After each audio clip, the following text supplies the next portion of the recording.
Drew McIntyre absolutely needs to win against Cody Rhodes at Saturday night's main event, and anyone who thinks otherwise is missing the entire point of what professional wrestling storytelling is supposed to be about.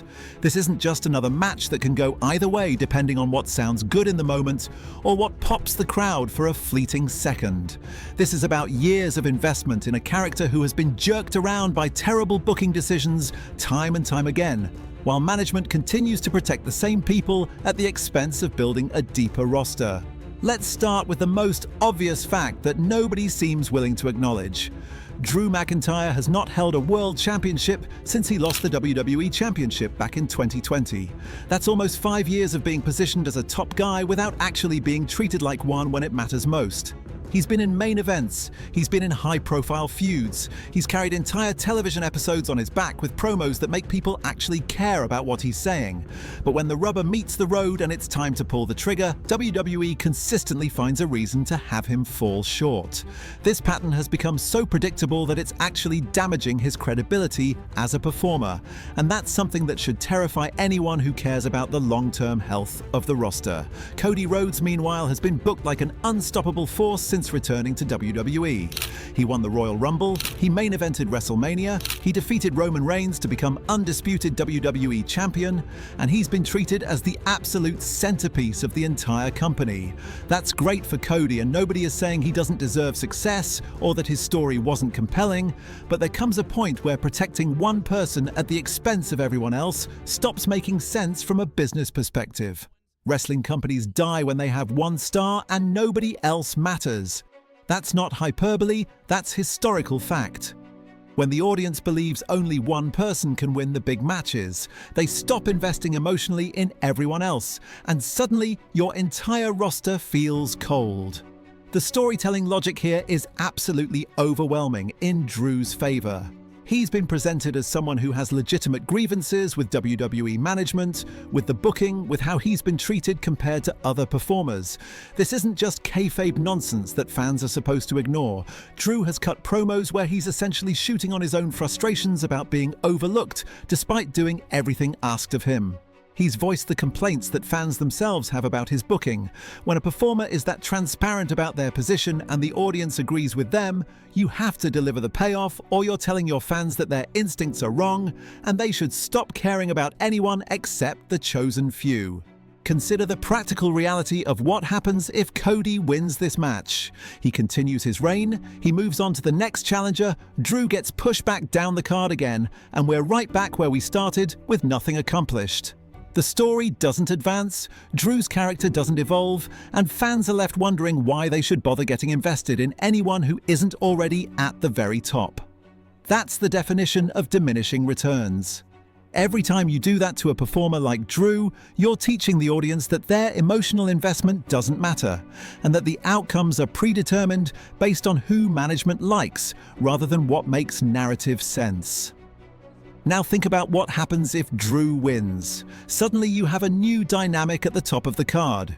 You have someone who finally broke through after years of trying, which creates genuine emotion and investment from fans who have been on that journey with him.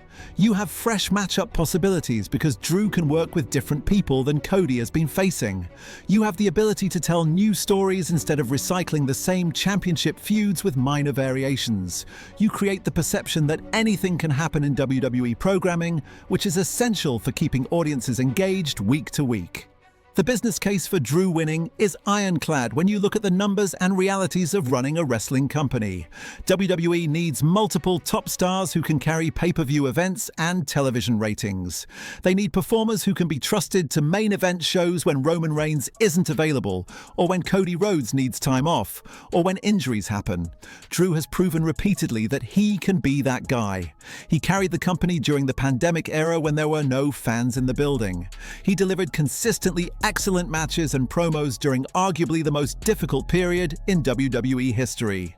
The company owes him for that loyalty and that work, but more importantly, the company needs him positioned at that level for their own sake. Look at the roster depth right now and tell me who else is positioned to be a believable world champion if something happens to Cody. The answer is that WWE has spent so much time building Cody and protecting Roman that they've accidentally created a huge gap where there should be multiple threats. Drew is one of the few people who can fill that gap immediately because fans already see him as main event caliber. If he beats Cody clean in the middle of the ring, he's instantly re-established as a top-tier player, and WWE has options they desperately need. There's also the international appeal factor that gets overlooked in these discussions. Drew McIntyre is Scottish and represents a major market that WWE continues to expand in. The United Kingdom has always been a strong territory for WWE, and having a champion from that part of the world creates opportunities for tours, media appearances, and storylines that play specifically to those audiences. When WWE runs shows in the UK with Drew as champion, those events become automatic attractions rather than just another house show loop. That's real money and real business value that you'd be leaving on the table by keeping him in his current position. The match quality argument is entirely in Drew's favour as well. Both men are exceptional workers who can have great matches with anyone, but Drew brings a different style and energy than what we've been seeing in Cody's recent title defences. Drew works stiffer, he works more physical, and he brings an intensity that creates a different feel for main event matches. Variety is crucial in wrestling. If every championship match has the same rhythm and the same style, audiences get conditioned to expect certain things, and nothing feels special anymore. Drew winning would shift the tone of main events and make them feel fresh again. From a character perspective, Drew has more layers and more complexity than he's been allowed to show while stuck in this upper mid-card position. He can be a babyface who the crowd rallies behind. He can be a heel who fans love to hate. He can cut promos that are deadly serious or inject humor when appropriate. That versatility is invaluable for a champion who needs to carry television for months at a time and work with different types of opponents. Keeping him away from the title isn't just bad for Drew, it's bad for everyone who could benefit from working with him in meaningful programs. The psychological damage of another loss for Drew at this level cannot be understated. Every time a performer gets close to the ultimate prize and falls short, it becomes harder for fans to believe they'll ever actually win when it matters. This is the John Cena problem from years ago, where everyone assumed Cena would win every big match because he always did, which made his opponents feel like they were just there to make him look good. Drew is on the opposite side of that equation right now. Fans are starting to assume he'll lose big matches because he always does, which means they stop reacting with excitement when he gets opportunities and start reacting with resignation. That's a death sentence for a performer at his level. The competitive balance of the roster demands that somebody step up and challenge the established hierarchy. If Cody just keeps winning forever because he's the guy WWE decided to push, then what's the point of anyone else trying? What's the point of building storylines around other performers if we already know how they'll end?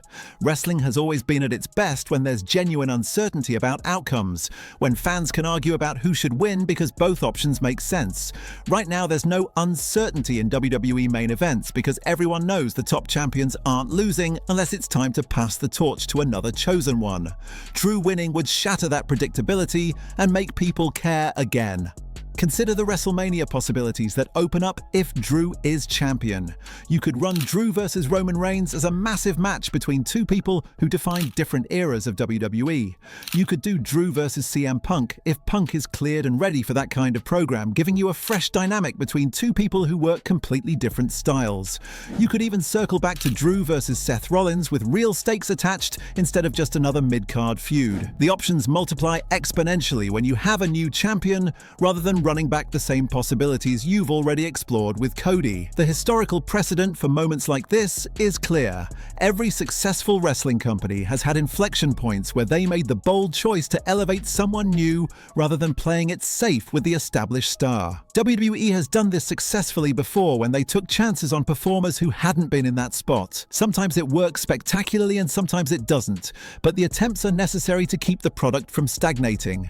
Drew represents that kind of opportunity right now, and Saturday night's main event is the perfect platform to make that move because of the nostalgic prestige attached to that brand name. There's also the practical scheduling reality that WWE has to work around. Performers need breaks, they get injured, they have outside commitments that take them away from television. Having multiple people who can carry the championship means you have flexibility when those situations arise. If Drew is established as champion level right now, you have insurance for the inevitable times when your top stars aren't available. If you wait and try to build him later when you need him desperately, it won't work because the audience won't buy it without the proper foundation. Drew McIntyre winning at Saturday night's main event against Cody Rhodes isn't just the right call for one performer or one storyline.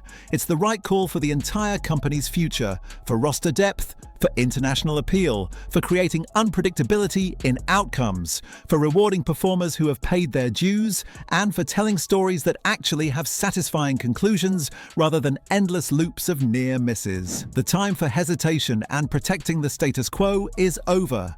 Drew needs to win, and he needs to win decisively, or WWE is going to look back in a few years and wonder why their main event scene feels so shallow, and why fans stop believing anyone except the chosen few could ever reach the top.